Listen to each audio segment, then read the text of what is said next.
Guys कहानी से पहले प्लीज़ हमारे चैनल को सब्सक्राइब कर लो। हम इतनी मेहनत से आपके लिए वीडियोस बनाते हैं, प्लीज़ सपोर्ट। ये कहानी हमारी एक सब्सक्राइबर सोनम की है, जो हिमाचल प्रदेश में एक छोटे से गांव में रहती है। अगर आपके पास भी ऐसी कोई रियल स्टोरी है तो हमें ईमेल ज़रूर करें। हम आपकी स्टोरी को सुनाएंगे अपने हॉरर स्टाइल में। मॉनसून की छुट्टियां चल रही थीं और एक बार सोनम के पेरेंट्स किसी काम से बाहर गए थे। सोनम घर पर एकदम अकेली थी। सोनम का घर एक बड़े से पहाड़ के ऊपर थोड़ी सुनसान जगह पर बना था। वहाँ पर अक्सर कोई आता जाता नहीं था। फिर एक दिन सोनम अपने बेड पर लेटकर टीवी देख रही थी कि तभी किसी ने डोरबेल बजाई। सोनम ने कोई जवाब नहीं दिया, क्योंकि कोई भी उस समय पर वहाँ नहीं आता जाता, और अगर उसके पेरेंट्स होते तो वो खुद ही दरवाज़ा खोलकर अंदर आ जाते।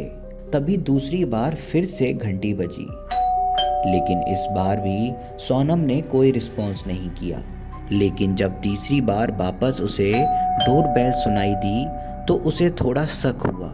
सोनम के घर की एंट्रेंस पर एक बड़ा सा वुडन डोर है और चारों तरफ दीवारें हैं, तो इसी वजह से बाहर देखना नामुमकिन है जब तक किचन की विंडो से ना देखा जाए। इसका मतलब ये है कि बाहर से भी कोई पता नहीं कर सकता कि अंदर कोई है कि नहीं, जब तक कोई बहुत ज़ोरों से शोर ना मचाए।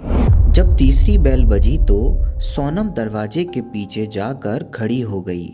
अक्सर कोई भी नॉर्मल इंसान 2 से 3 बार घंटी बजाकर चला जाता है, लेकिन वो जो भी था उसने बहुत ज़ोरों से दरवाजे को पीटना शुरू कर दिया, जिससे सोनम बहुत ज़्यादा डर गई।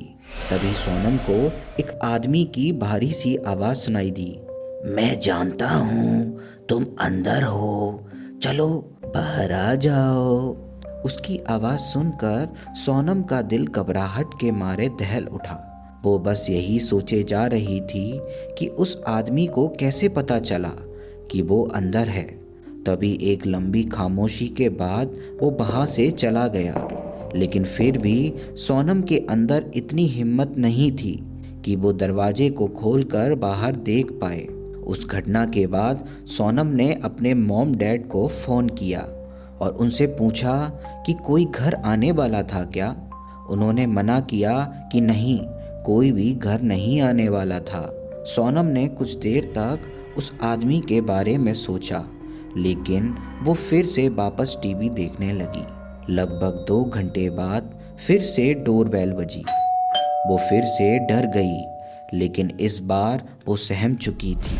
उसने जल्दी से टीवी के वॉल्यूम को कम कर दिया और दबे पैर से किचन की तरफ जाने लगी और चुपके से विंडो से बाहर देखने लगी। उसने जब विंडो से देखा कि बाहर कौन था तो उसके पैरों तले ज़मीन खिसक गई। बाहर दरवाजे पर एक अजीब सी दिखने वाली औरत काले कपड़ों में खड़ी थी।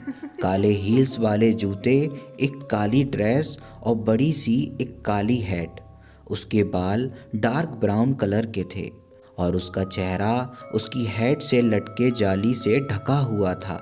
सोनम को बस उसके चमकते लाल ओंठ और उसकी बेहद डरावनी हंसी दिखाई दे रही थी।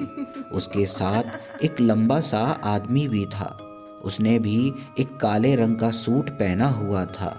उसके चेहरे पर एक डरावनी सीरियसनेस थी, लेकिन सोनम को उस आदमी से इतना डर नहीं लग रहा था कि जितना कि उस औरत को देखकर। वो उसके दरवाजे के सामने अपने चेहरे पर एक बहुत ही डरावनी हंसी लेकर खड़ी थी।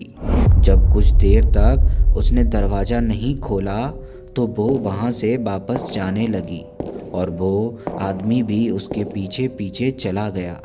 उस रात सोनम को नींद नहीं आई और सोनम को कई रातों तक ऐसा ही लगता रहा कि वो औरत उसके दरवाजे पर खड़ी है और वो उसे घूर कर देखे जा रही है। उसे आज तक नहीं पता लगा कि वो औरत और वो आदमी कौन थे। क्या पहले भी घंटी उन्होंने ही बजाई थी? आपको क्या लगता है, कौन थे वो लोग? हमें कमेंट में ज़रूर बताएं और आपको ये हॉरर स्टोरी पसंद आई हो तो हमारे प्यारे चैनल द ब्रूटल टॉक्स को सब्सक्राइब ज़रूर कर लें।